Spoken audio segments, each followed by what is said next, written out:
for the first time if you haven't been here before. If you haven't been here before, this is very informal. You can submit your questions via the chat, via Facebook or Twitter. Erin there will be monitoring that.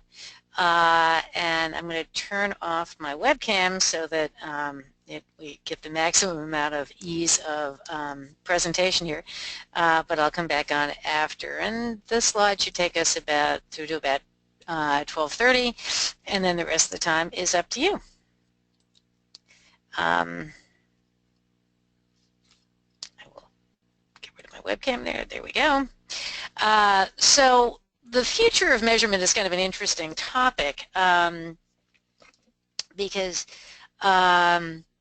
it started off with the idea of sort of playing off almost 2 weeks from now, next month's Summit on the Future of Measurement. Then I realized I don't really know what the future of measurement is until all the experts gather and talk about it. But as I was digging into it, I kept coming up with this concept that sort of integration between traditional media and social and digital are really sort of the wave of the future. So if you've been reading our newsletter this month, you'll know we're mostly talking about social and sort of modern, the more up-to-date ways of measuring social.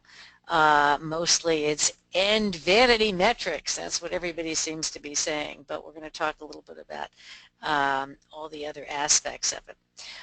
What the future holds for measurement is really a lot more of the crying need for insight in all of this, integrating social and digital.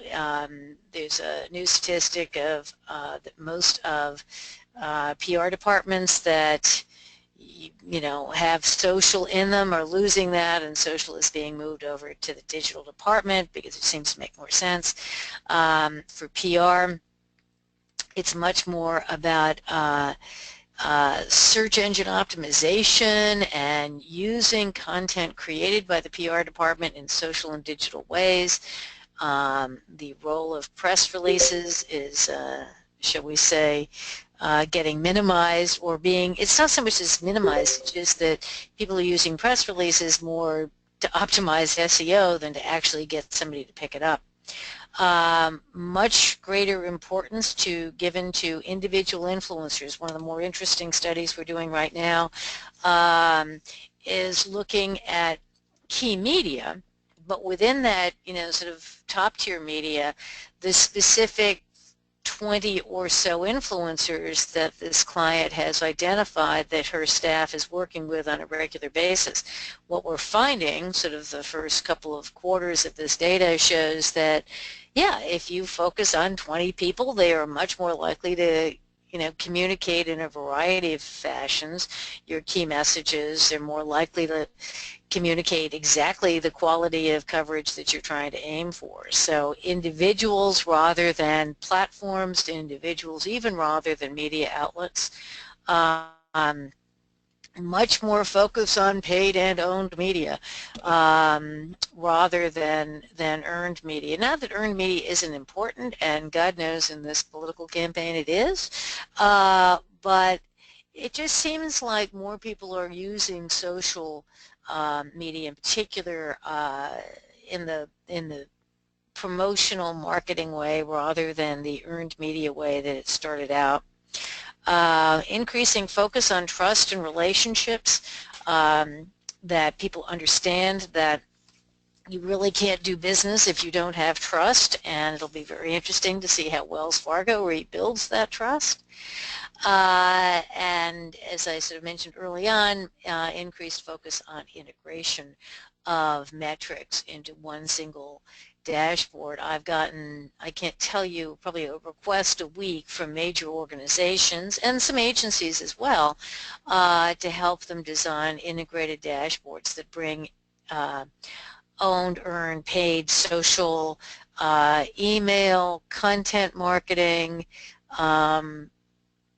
internal and external into a single dashboard grid of some sort. And interestingly enough, another kind of new element that we're seeing is much more emphasis on government affairs. Not so much necessarily, I mean, I call it lobbying, but really this whole notion that organizations needing to position themselves in a certain way on a certain issue, the fact that everybody is so conscious these days of the role of state, local, and national government in their success, frankly, due to laws and regulations and all that stuff. Um, Sort of merged with that is an emphasis on cause marketing, CSR, positioning, using social to position you as a good community citizen. That seems to be a much bigger role. And of course, much more since, you know, whenever it was all those years ago that Google started emphasizing, not that long ago, probably 2 years ago, emphasizing visuals in terms of their search engines, what we're seeing is a lot more impact and engagement from visuals than words. Something has to give, right? So if that's where all the emphasis is, automated distribution is increasingly mocked, derided, made fun of because it's not yielding anything and it's costing a lot of money. And if you're just, you know, hitting a button and trying to reach 500 journalists, all you're really doing is probably pissing off 499 of them. Automated sentiment. Haven't gotten a chance to read it, but just crossed my desk about a minute and a half before we started this, was yet another report that says that that automated sentiment is increasingly not trusted, not appreciated, not used, not liked. It's just not particularly valuable anymore because I think people are realizing how bad it is. I mean, it's very interesting because you know, for several years now people have been reporting automated sentiment numbers, and I was doing a report for a client and I said, you know, this is interesting. I can't with any good conscience use these automated sentiment numbers because A, you switch platforms between 2015 and 2016, so presumably there's a different algorithm in use, and the numbers are different enough so that I don't really trust them and we can't go back with a new system, whatever. And we're talking about a difference about four or 5 percentage points. And you know, when you look at the competition, no, it's not all that different. But you know, when I dug into the data, it's completely wrong. I mean, there's a ton of stuff in there that is negative for no apparent reason. But this client was sort of locked into, well, we've presented it this way before. We have to get the results out on time. We'll use it with the understanding that nobody thinks it's very accurate. And it was just sort of an interesting admission that, yeah, we've been reporting this for years and everybody knows it's not accurate, but let's use it with a big caveat saying, no, it's not particularly accurate. I think that's kind of a sad way of doing things, but I think that's the state of automated sentiment these days. Much more frequent use of subsets of the data, selected random sampling, where human beings are in fact going in and either changing the sentiment on a sample basis or just selecting the most important items out there and reading them. Less emphasis on print. More organizations are willing to give up on print just because they can't afford it. So they're going with, you know, cheaper options where, like Meltwater, where everything you get is online, and just sort of giving up on the whole notion of even getting print anymore. And frankly, less emphasis on the number of quote-unquote placements, because what really matters is it a quality placement? Is it getting what you want? So the digital takeover is documented. Simply Measures does a study. A number of other services have done services that basically say that, done surveys now that say 63.2% of social media teams now live within, it's higher than it was last year. What that really means is that social is now just yet another form of marketing. Frankly, what I'm seeing is money going away from traditional forms of marketing, digital advertising, and traditionally moved into paid social just because it's cheaper on a cost per impression, cost per click-through basis. Cost per engagement basis. It seems to be cheaper. Not sure whether it's necessarily that effective. But if what you're measuring is cost per engagement or cost per click, then that social is in fact more cost effective. Believe it or not, only 4.5% of teams responding to the Simply Measured survey actually have social media under PR, so it's not so much an influence thing as it really is just a marketing thing. We've had several clients who basically say, yeah, we're issuing a press release a week. We don't care whether anybody picks any of them up. What we're doing it for is to make sure that that news is out there, that the news sites are going to run it. So we're paying to have PR Newswire or Business Wire distributed so it shows up on those sites actually. And one of the most interesting things is one of the most popular articles that we've ever run is the comparison between PR Newswire and Business Wire that basically show that Business Wire is much more effective in terms of SEO and in terms of getting your messages out there. The lines are blurring between social and traditional. Increasingly, people are getting their news from digital. Whatever the number is now, I haven't looked it up recently, but it goes up every year that more and more people, especially millennials, but really pretty much everybody, is getting news on mobile, on their laptops, on their tablets, on their phones. And so if you're doing that, it gets to be a really blurry thing that if nobody's actually picking up print publications anymore, and increasingly you're getting your news through Facebook or through Twitter or through LinkedIn, then really what's the difference between social and traditional media anymore? It seems like it really does need to be one thing. Digital and social, same argument.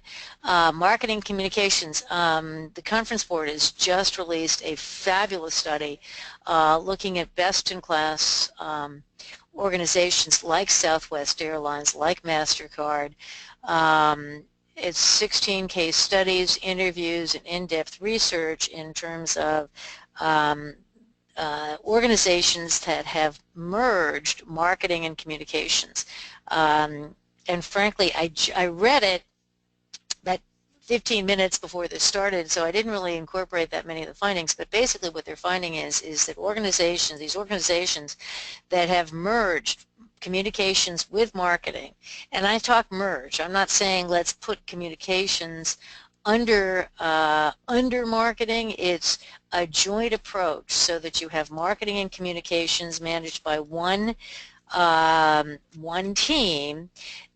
Turns out that these organizations have seen increased employee engagement, increased overall engagement, increased consistency of messaging, increased cost effectiveness, increased efficiency overall when you merge marketing and communications. I mean, Linda Rutherford is a longtime measurement maven that we followed through the years, and she's the biggest advocate, but as are many, many others.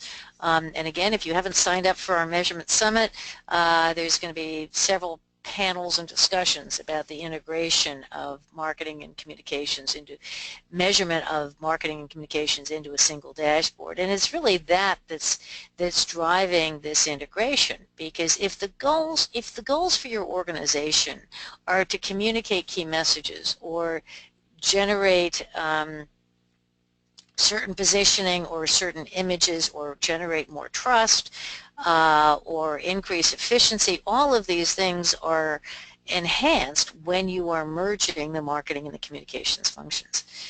So I think that's a lot of the reason why those lines are blurring.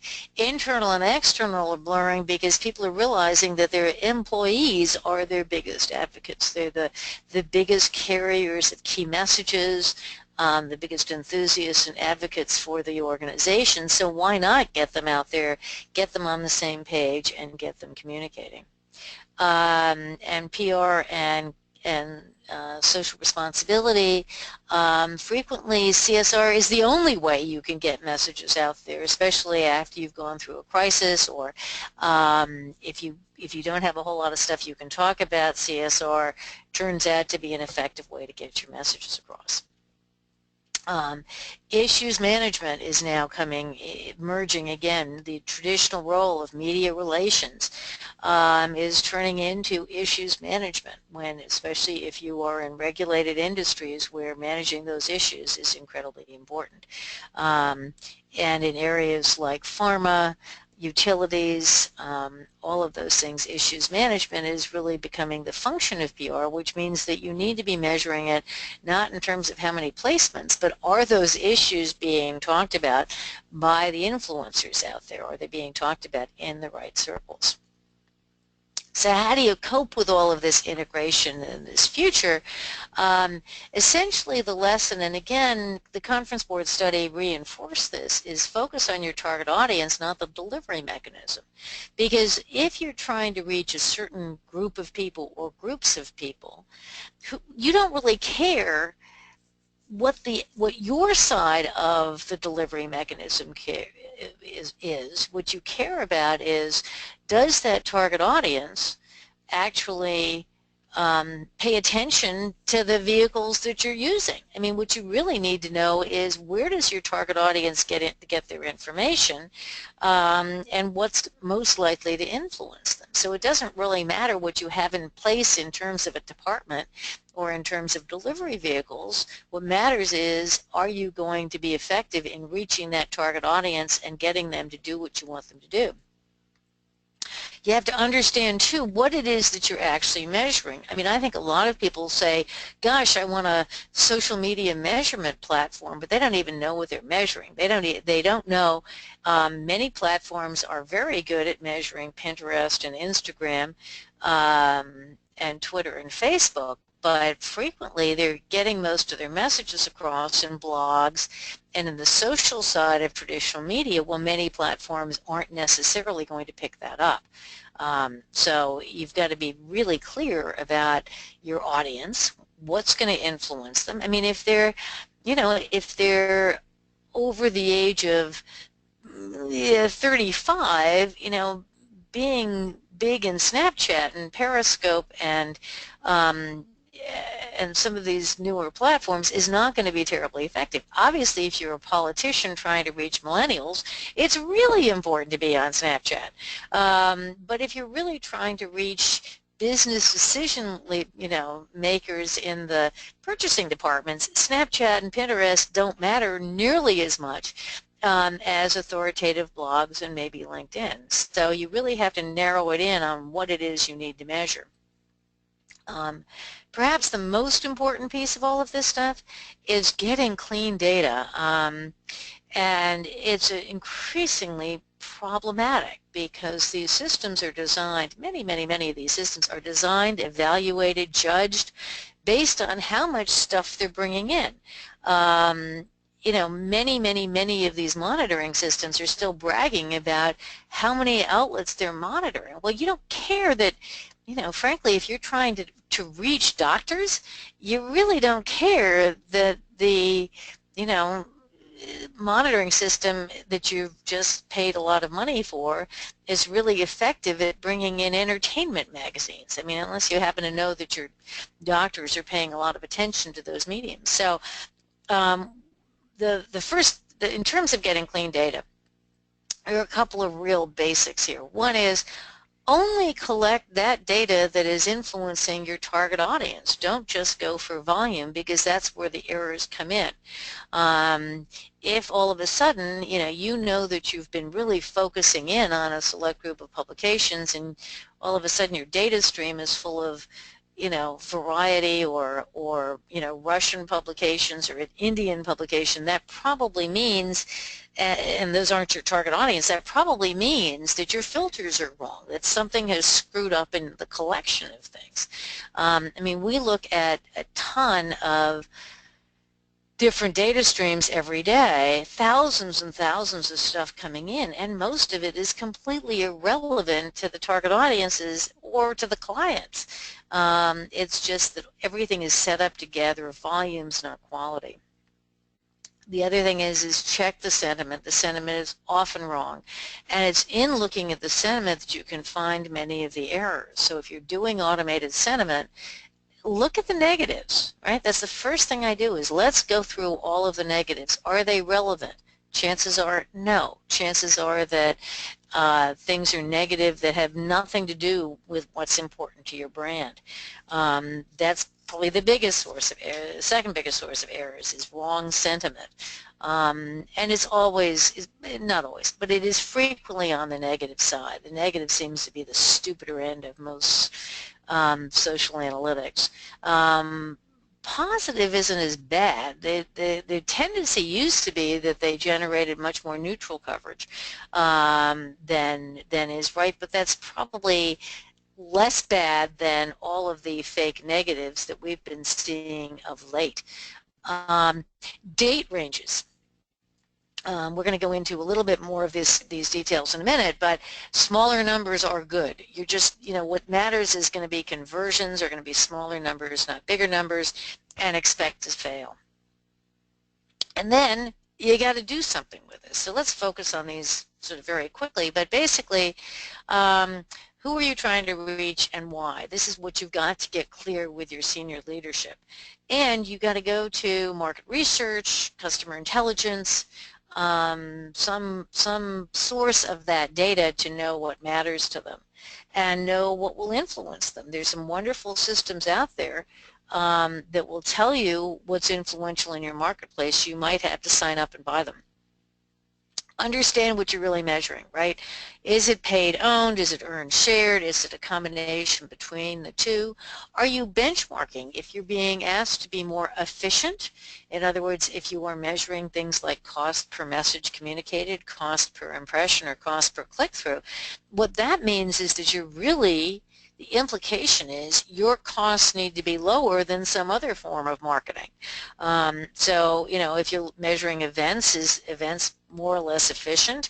If you're measuring earned media, is that more or less efficient at getting those messages across? What you're really doing is trying to benchmark yourself against other ways of getting those messages across.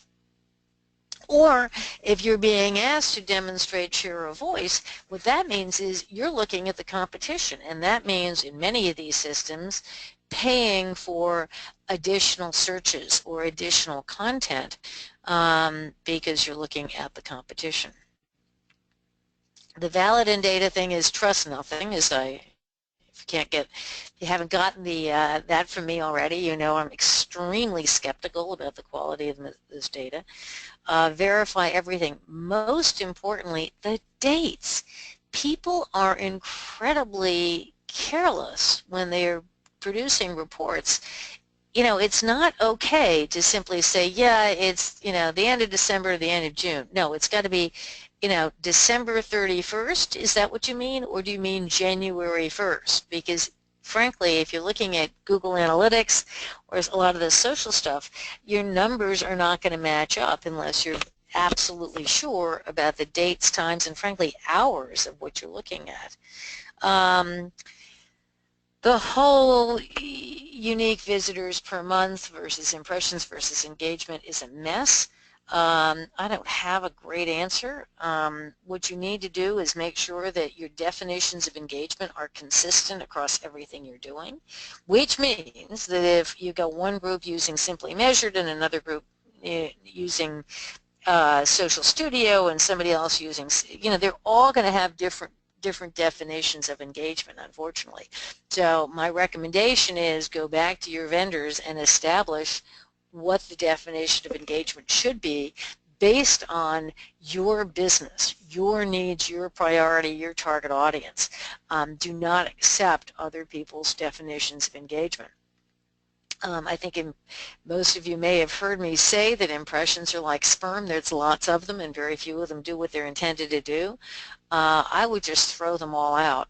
I throw them out now mostly because of this whole UVM thing, because the unique visitors per month, what you're getting from Alexa and some of these services is an average unique visitors per month for generally the main website. So if you're looking at the New York Times, it's the NewYorkTimes.com. The FT is the FT.com.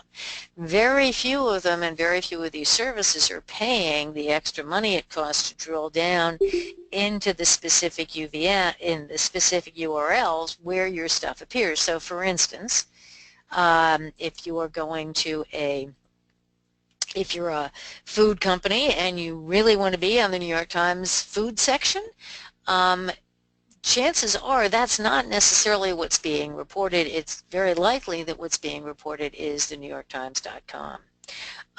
So you really need to be very clear about what you're using. A lot of people will simply say, you know what, it's what I got, that's fine, but it's way grossly over-reporting unique visitors. The other one I love is unique visitors that are over 7 billion, right? Any number, frankly, over about 3 billion is highly suspicious. There are 7 billion people on the planet. Many of them do not have electricity. Many of them do not have computers. Many of them do not care about your product or your messages. So at the most, there are 7 billion unique eyeballs, pairs of eyeballs on the planet. There are probably only about a billion unique actual people that you ever claim to have. So be very careful about how you communicate large numbers. I've talked a lot about sentiment. Tags, the way things are tagged, can be very bad in some of these systems. They just underreport or misreport or overreport unless you are very careful in how you have gotten things tagged. We did a validity check for the largest and probably most frequently used software provider, our PR measurement automated tagging provider, however you want to call it. It got it wrong about 70% of the time. We compared it to how the client actually wanted things tagged, how they wanted programs and initiatives segmented, and they couldn't even get the subject matters right more than about 20% of the time. So the tags are frequently wrong as well. Small numbers are good. Your target audience is never trillions. It's probably not billions, and it's probably not millions. If you are working for a restaurant, a law firm, a company, a B2B industry, right? What the heck are you going to do? I even talked to UPS yesterday. I said, they were complaining about the reporting from PR and social, and it's like, I don't want a billion people. I don't want even a million people, right? If a million people all of a sudden called up UPS and ordered them to pick up packages immediately, unexpectedly, they wouldn't know what to do with it, right? And especially in the B2B space, you are not in the position to take on a million new customers. So you don't want a million new people. What you want is 100 of the really influential people who are going to determine the future of your business. So engagement matters a lot more than impression, and engagement defined right makes a lot more means a lot more than impressions. Engagement means actually engaging with your content. It doesn't necessarily mean just liking your site.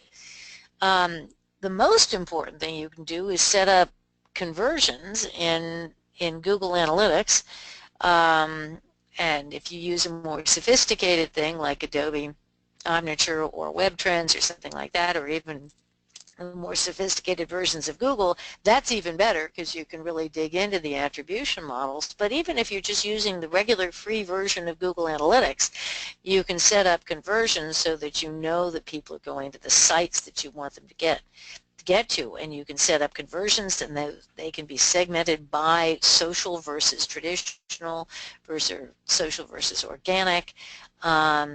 Conversions are really what you should be counting these days. Orders matter a whole lot more than opens. We don't even count opens when we're trying to decide our email strategies because Outlook automatically opens everything. So opens aren't really that important. What matters is click-throughs and actual orders and or conversions. Things that convey trust, commitment, satisfaction, those relationship things are much more important and much more valuable than sentiment. we always say, you know, if you can random sample and have human beings code for trust issues, positioning, consideration, preference, all of those things, much more valuable than just looking at automated sentiment. And again, influence is really what you want. Reach is irrelevant in these days and times because reach is generally overstated. What you really care about is, did I reach the people who are going to influence the decision makers, the people who are going to make my business successful? And expect to fail, right? I mean, it is social media. You should be failing fast. So you should be doing constant experiments and constant little A/B testings to figure out what's working, what's not working, so that you can continuously improve. But expect to fail, since most social experiments do in fact fail. When you get results, let's say you're comparing the results of 4 or 5 different social programs, rank everything from worst to best, right? Nothing ever fails, I know, because nobody ever wants to admit failure, but some things succeed less well than others. Therefore, rank everything so you understand what's the top, what's the best. In an ideal world, you'd be doing correlations to conversions or to things that really matter. First thing you do with that is figure out what correlates best and what correlates worst. So correlate and connect the dots, provide the insight to what's actually happening out there. And don't just look at this moment in time, look at trends, because obviously if you get a huge hit, that's great. You want to know why, but what you want to know is you're getting more big increases in engagement than you were 6 months ago or a year ago. That's what really shows you that you're improving. And ultimately do the analysis, right? Figure out, you've ranked, ordered everything based on, let's say, engagement, put it into context of resources, and develop a chart like this where you can very quickly figure out what's working and what's not working and draw conclusions from it. In my case, my preference is, let's look at engagement, message community, quality of engagement, all of those good things relative to resources. But you can also look at it relative to, you can look at resources relative to engagement, you can look at sentiment relative to engagement, you can look at things in lots of different ways so that you were ultimately able to make some conclusions and really analyze the results so you can come up with some recommendations. So I've talked about Google Analytics. I'm a big fan. It's free. It's great. Social analytics like Twitter Insight and Facebook Analytics and now Instagram Analytics, those things all come with the programs. They get better if you're paying for their advertising. But as long as you have an owned page of some sort, you can get some form of analytics for free. And Google News and Excel, and you know, even some forms of SurveyMonkey. There's lots of things you can get for free. You can get trials for free, and just schedule those trials during a time when you need to report results. And you can probably get some pretty interesting results, you know, if you have 2 weeks to experiment with a platform. For somewhere between $5,000 a year and $20,000 a year, you can get monitoring. You can probably get some form of automated delivery of your analytics, some form of a dashboard. 20 to 50K is going to get you some human meaningful analysis plus some meaningful insights. Maybe competitive analysis, maybe even some international stuff in there, but that's what you should be expecting to pay if you want to do anything global, pretty much anything competitively, and human analysis. So for monitoring and analytics, I'm a big fan of CyberAlert, mostly because the folks that used to work for me now work there. And I think that they've got a fair pricing system so that you really do get what you pay for. Yeah, I'm a big fan of Social Studio because and TrackMaven these days because they're pretty good at integrating traditional and social media. Didn't put TrackMaven up here, but I forgot to. That was the one I was looking for. TrendKite, TalkWalker. I've been using TalkWalker a lot lately. It's not the most speedy of platforms. It's a little cumbersome, but it it's got some good stuff in there. TrendKite incorporates Google Analytics and some other uh, digital data. CyberAlert will take any data you got and put it into their custom dashboards for you. For engagement analysis and insight, again, my team, CyberAlert, and Prime Research is by far the best in terms of delivering really, CyberAlert and Prime are the best in terms of delivering real insight. For influence, I'm a big fan of Littlebird, and also use a lot of Tracker to identify who's being influential in my field. And that's it. Special thanks to Montclair. I saw Philip was online. Thank you for joining us again. All of this stuff is on our website, and you can certainly follow us on Facebook and LinkedIn and all those other things. We're constantly out there with more and new information. And now I'll open it up to all of your questions. I know Dana had a question that she emailed. Dana, can you hear me? Yeah, can you guys hear me? Yep, absolutely. Great. Yeah, I did email a question.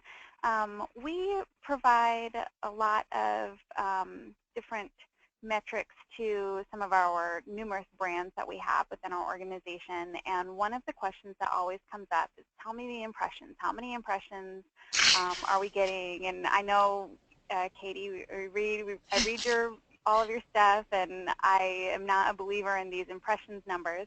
The system we use is TrendKite, and so the thing that they provide us is what they call aggregate readership. So they take the UMV of all the publications that we've been in, and they total it up, and it gives us an impossible number, 8 billion, 10 billion, 20 billion, whatever. And so, and I tell our public relations people this, that, well, here's the number that the system gives us, but it's meaningless, so I don't recommend you use this in a presentation.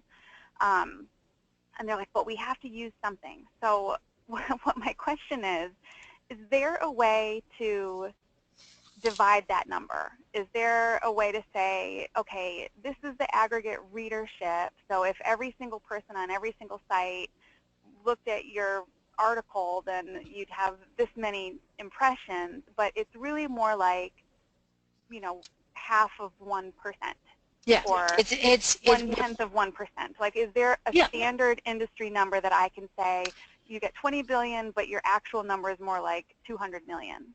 No, there isn't. We actually spent a lot of time at the conclave. The simple answer is no. We spent a lot of time at the conclave meeting talking about whether we could come up with a standard divider. And the problem with the standard divider concept is that standard according to what? I mean, consumers are going to read more stuff than B2B, but it's very fuzzy. Then the chief marketing officer for Facebook said, okay, asked the crowd at PRSA, said, you know, how many people read everything on their Facebook page or their Twitter feed? And nobody raised their hands. And he said, yeah, we think it's about 3%. 3% of what is on Facebook that they charge a lot of money for frequently, 3% is actually seen by human eyeballs. So that, you know, so I've been saying, you know, 3% is what Facebook gives you, so let's not trust that. So let's take it down to maybe 1%. But we're guessing. And so what I use that Facebook story a lot. And I fear that people are going to suddenly start, you know, dividing everything by, you know, or multiplying it by 0.03. What I also find very interesting is the study done a number of years ago by u.gov, I think, or somebody over in England, that found that, you know, Lady Gaga's average engagement rate is 0.003. So percent, like 0.03 of a percent. So it's probably much less. I prefer, you know, if you got to do something, what I look at is shares and comments. I mean, if I'm looking at social, I'm going to look at only look at shares and comments, or develop for yourself. If you're using social, can you do a average average shares and comments relative to the whole, right? So you take all of the people that follow you and look at, on average of that total, how many people actually share or comment on your content, and use that as a divider. Okay. You know, there's nothing standard for the industry, but you could probably figure out by taking a very, now the other way you can do it is if you're using Google Analytics and conversions, you could see what percentage of your conversions come from social, and then at least if you've set up conversions to be an indicator of life, right? I mean, either they're, you know, there's a sentient human being out there who's filling something out or doing something for some period of time. If you set those conversions up, you could use that number, and that's generally a pretty tiny number too. Okay. Thank Do you you guys for your use, input. do you guys use anything like Google Analytics or conversions or any of that? It's not part of my role here, but I know that there's other people on the team who I'm sure are using that. Talk to them, Okay. because they're probably going to have the most accurate information.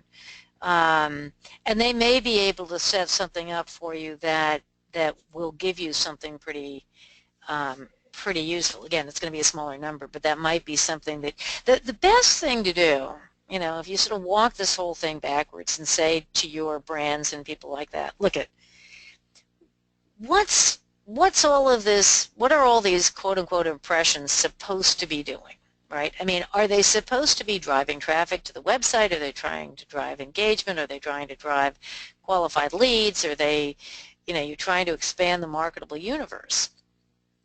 And get that answer, right? And then do a test. Figure out whether, you know, for a month, what percentage of those impressions are actually doing any one of those things. And then you might be able to have, you know, a rational explanation of the divider, at least for your business. Okay. The whole, Cool.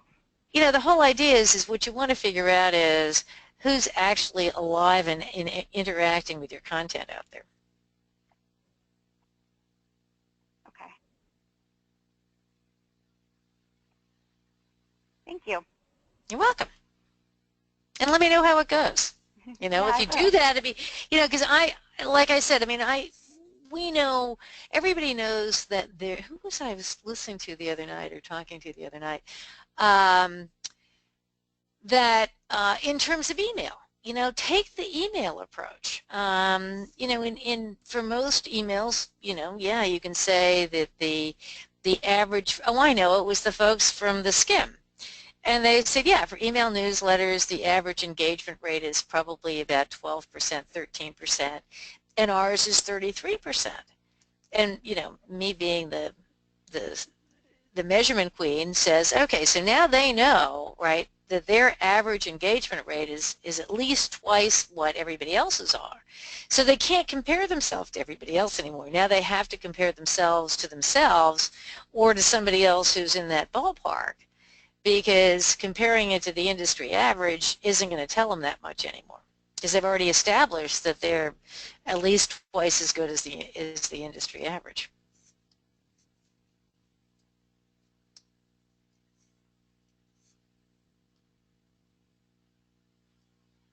Do we have any other questions out there? No, that's interesting.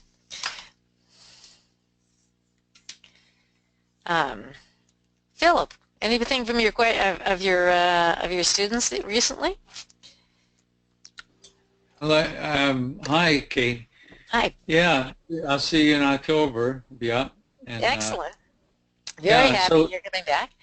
Yeah, I'm teaching a course right now on mediated organizations, where we're working on online collaborative platforms like Slack, Basecamp, Trello, teaching them, use them for internal and external audiences, and interesting. And we're just dealing with this explosion of things. You know, the conversation prism. I forget who does. I think that Brian. Yeah, that's Brian. Yeah. Yeah, Brian Solis, I think. Dallas, yes, Brian. He's a very good friend of mine who I just adore. I have to say, if you ever have a chance to go hear him speak or talk to him, he's A, brilliant, but B, he's also one of the sweetest people who have ever walked the planet. I mean, he's sort of, I just sort of love hanging out with him because he's always delightful. Yeah. Very generous guy. That prism shows you the explosion of platforms, and you know, I was writing down things as you talked about them. You know, trend this and talk walker and trend kite and little bird and tracker, and you know, I use with my students often the USO case that you did Yeah. years ago, and it just looks to me like I need to update that somehow with something, because that was highly sentiment based. Well, it was human analysis of social is where that whole thing started, because we had human beings analyzing for the 27 different types of conversation to figure out what engagement looked like for them in terms of what support looked like for them. Because we didn't care about those people who were simply saying, hey, I'm near the USO booth at the airport. We wanted people that actually were expressing support. So that was human analysis based. There are, you know, these platforms have gotten a little bit better in terms of looking for context and words, but the vast majority, I gotta say, the vast majority are still pretty awful, or are not set up properly, because, boy, I've used a lot of them and I just see glaring errors in an awful lot of them. But I mean, I think, and to your chat question in terms of the Grunig definitions, I mean, we have developed, my old company, I don't know, you can get the guys at Cyberalert to do it because they're the ones who did that. You can develop a human coding sheet that will look for and accurately find indicators of trust and commitment and satisfaction, right? So you can define that in a way that humans can consistently find that in social media. So yes, you can use social to track trust and commitment and satisfaction, and also exchange and communal, right? So those things you can in fact find in social. So it's not going away, it's just going to be looked at in a different way. I mean, I still say that the only way you really can do that is via a survey, but if you can't get somebody to do a survey, that's always my next best option. And in fact, it's funny, I'm in the middle of a big recommendation report for a global nonprofit, and one of the things I'm going to recommend is for them to set up some systems to look at their social and traditional media for some of those concepts. So with, I don't want to, if someone else has a question, I'll defer. I think you're it at the moment. I don't see, I don't put it this way, I don't see anybody else in chat, and if anybody is, send us a note in chat and we'll jump to you next. I'm on an international board for the, you know, the drawing thing that I do, the graphic report. I'm on the international board for that professional association, and I got them to add Grunig questions to their last survey. Excellent. Right, and one of the major findings we had is that they believe we have good intentions and we care deeply, but we can't accomplish what we say we will do as an organization. Because that's a big component of trust. That's the competency part of trust. Right, and we have no executive staff. Everybody's volunteers on the board. Everybody's and we get these ideas going and we can't implement them because everybody's busy with their jobs and their lives. So we Which have, is why executive directors and nonprofits grow. This is just what happens. The IPR forever, not the IPR. The IPR has staff and they can get things done. The IPR Measurement Commission does not have staff and it can't get. It's not that it can't right, get anything done, but it just takes a lot longer. So we're, as part of the IPR, we're testing the conclave sentiment definitions. And, I thought it was going to take 6 weeks, and we're pushing to get it done in a year so that we can present it at the conclave. right, The results of our test, our validity test. right. Well, I'm getting Yeah. ready to teach again in the spring semester, so I'm bring all kinds of stuff from these meetings and from October, so that'd be good. Well, excellent. Well, so I'll tell you that when I was just out at the U.S. Fish and Wildlife meeting, they were using your technique Oh, for every nice. conference, and it was great because they really got the woman who was doing it really kind of did a nice job of capturing, my session. Nice. I'd love to see that if you have a picture of it. I'll see if I can get it from Danielle. Okay, thanks. Yeah, you're welcome. Bye, Dana. Thank you for joining us. Do we have anybody else? Nope. Well, next month, we're going to be continuing this theme of the future because we'll be playing off of the conversations. It'll be the measurement hour will definitely be after the summit and the conclave. So we'll be reporting back on some of that and sending out the word that if you can't be there, at least contribute your questions to find out what was going on. I think that's it. Thank you. You're welcome. Thank you. Bye. Bye-bye.